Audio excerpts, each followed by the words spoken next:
We're rolling, Matt. All right, College Game Day is coming to Athens, Georgia next weekend for a top 10 showdown, Ryan. Georgia and Ole Miss. We saw a good one here tonight. The Dogs beat Missouri 30-21. I'll get the stat sheet, man. I'll get the Stat sheet. Oh, I got some right here. We got numbers. Fold it up. We got numbers. We got stats. I'll pull up Ole Miss stats, too. Last time College Game Day was in Athens was... A year ago for Tennessee. Before that, 2021. Arkansas.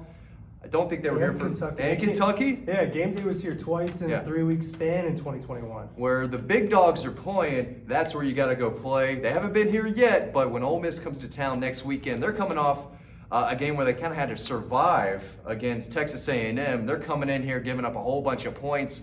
Should be a big-time atmosphere, Ryan. It was good out there today. I don't think it was...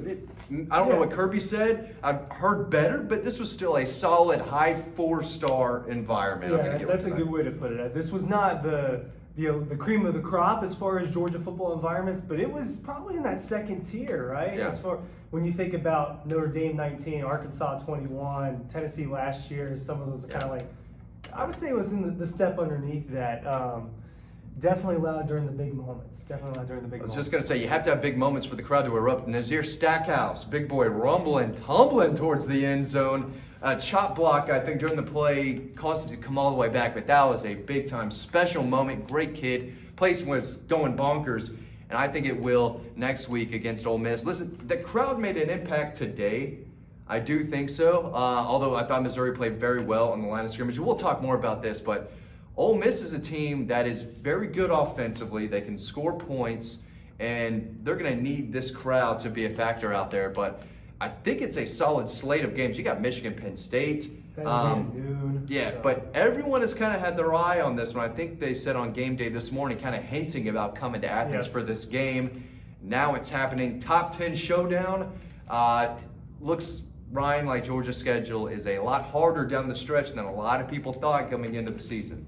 Yeah, and look, when you go through the beginning of the year, when you've got a month of just cupcake games, people kind of forget that 2 months later, it's not going to be easy sledding. And I think that when game day comes to Athens, it gets people more excited. For the people that can't, this is going to sound bad, but for the people that can't register the importance of the moment and the importance of the game, I think having game day here helps out that kind of extra percent of people being like, oh, this is a big deal. I don't think we know what time kickoff is yet. No, at this point, I don't think it's been announced. I would guess 3:30, but we'll see. 3:30 or 7:30, but the three choices were 3:30, 7, or 7:30, so I'm not sure. But it felt great out there. I'd be cool with another 3:30 game next week. But the crowd will be into it. College Game Day is a big deal. I know there's a lot of Pat McAfee haters out there, but this show has been running, and it's been a theme of college football for years and years and years. Lee Corso with the headgear, Kirk Herbstreit. It is a big deal, and it's something that gets people up for the games that they're about to see later that day. So always a big deal when it comes to Athens. And, you know, Athens has that aspect. People across the country know it as one of the better college towns. A great fan base, passionate group of fans. We saw it today, and the whole country is going to get another glimpse of that during college football next Saturday morning. Yeah, Myers Quad, where they do College Game Day, it's a perfect spot for them to hold stuff like that. A lot of space for people to just really crowd up, and there's tailgating going on around it. So it'll be really nice to get over there and see that again. You flash back to a year ago, leading into the week. The first college football playoff rankings just came out. They put Tennessee at 1, they put Georgia at 3, and there was this top 3 matchup in Athens. And I believe almost everyone on the panel, or maybe excluding one person, I can't remember who, picked Tennessee a year ago. So that riled people up. So I'm sure that the Georgia fans are going to be excited to have those guys right there in front of them. Yeah, I don't know how many of these guys will be picking Ole Miss over Georgia next week. A little bit different. They could be a top 7 team. I mean, Oklahoma lost today to Oklahoma State. They're going to fall back behind Ole Miss. I mean, where are they now in the college football playoff? They were 9? They were the 10 in the original playoff rankings. Okay. They could climb a spot or two, depending on what happened. Alabama game has not happened. That's still going on. It's still going early. on. early. So Yeah. if Alabama loses, Ole Miss, I would assume would fly up one spot. Yeah. Even though LSU has the head-to-head over them. Yeah, chance to win the East. The East is on the line. You win that game. Yeah. You still want to beat Tennessee in Neyland Stadium. The goal is national championship. You want to get their undefeated #1 ranking, but you beat Ole Miss. The East is locked up. I think they're going to do that. They've got some weapons. They've got a run game. They've got multiple quarterbacks who know what they're doing, but you can only play one quarterback at a time. That defense, Ryan, it's given up a lot of points. Yes. They don't really tackle well. They don't look fundamentally sound. Every week they're giving up, it seems, just about every week. I might be missing a couple, but giving up a lot of points. Georgia scored 30 again today. Thought it'd be a little more. I think I said about 35-17 type of game. Close to that, but I think Georgia should put up a good amount of points. But it's the offense that comes into here and has such a hard time with the crowd. If you go backwards, even 5 yards, it can be a drive killer. The place is going to be just wild and crazy, as you would expect with a top 10 matchup. College game day coming to town should be electric.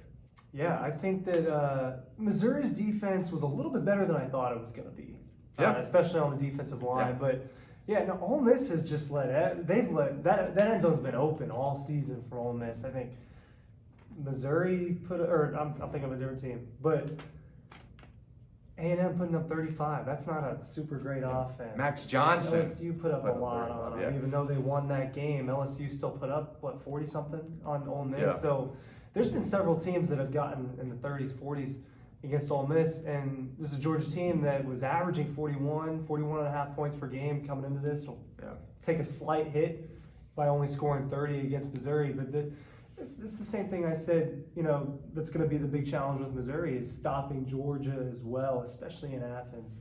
It'll be tough for Ole Miss in that regard. Really interesting, really fun matchup because at the beginning of the season, no one's looking at week 10 and saying, oh, College game day is going to be in Athens when Ole Miss comes to town. No. It was Michigan and Penn State was supposed to be the big one. And if Ole Miss would have lost that game today, I think that it would have been I think you're right. there. I think that kind of was one of the determining factors in that, and maybe why they didn't want to announce it so soon. Maybe that was part of what was going on. They did leak it a little bit. I think Kirk Herbstreit kind of hinted at the fact that it might go to Athens. But it's a special thing when it comes to your city. They play the song, "We're coming to your city." It's a special thing, and this is it is one of the environments that I know that the game day crew does look forward to going to as well. It's a great college town.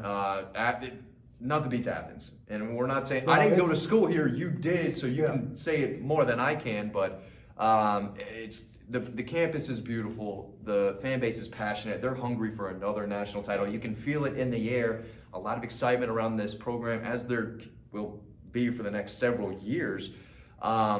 But it is special when game day comes to town and the city can kind of show off the fan base, get there early, get there loud, show the country what Georgia fans are all about. Yeah, and the other factor in that too is that Ole Miss doesn't come to Athens very often. This is not a game that happens super frequently. Maybe that'll change a little bit as we move forward into the new college football world that really gets rolling in 2024. Maybe that'll be different, but for the time being, when's the last time Ole Miss came to Athens? I don't know that off the top of my head, but it has to be close to a decade.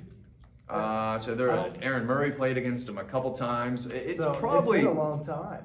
It may be sooner than we think, but Dean would probably know it off the top of his head. Yeah, he would. Where is he when we need him? I know, Kirby played over there in 16, but I don't think they played Ole Miss in 17 or 18 or 19 or 20. So that's another factor in too. It's just not a matchup that happens very often, and two historic SEC teams battling out. That's another college town and party scene that people rave about is the Grove. So they get to come here and check it out. It's a fun fan base. I don't know how passionate they are. They're used to mid, teams, right? Eight. Let's get those buzzwords in there. 8-5, 9-4. That's your classic Ole Miss team. They're very good, and Lane Kiffin knows what he's doing. This is the best Ole Miss team in quite a while. They're going to come in looking to play spoiler. The West is still up for grabs for them. If they lose that game, they've already lost to Alabama, 2 SEC losses for Ole Miss.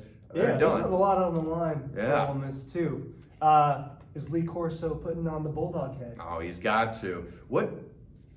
Is it a Rebel? Is it a Bear if he picks Ole Miss, or is it the Shark? He could go with the land shark The thing. land shark. What they got going on. That would be odd. It would be funny, but it would be odd because Georgia's the better, deeper, more talented, better coach team, and I definitely think we saw it out there tonight. Missouri played hard, but Georgia's overall the better team, and they made plays when it mattered most in the second half and in that fourth quarter. Yeah. I think he's putting on the Bulldog head, man. I think he's putting on the Bulldog head again. He Yeah. comes here and does that. We might have UGA on the set. They love doing that. Always a fun time.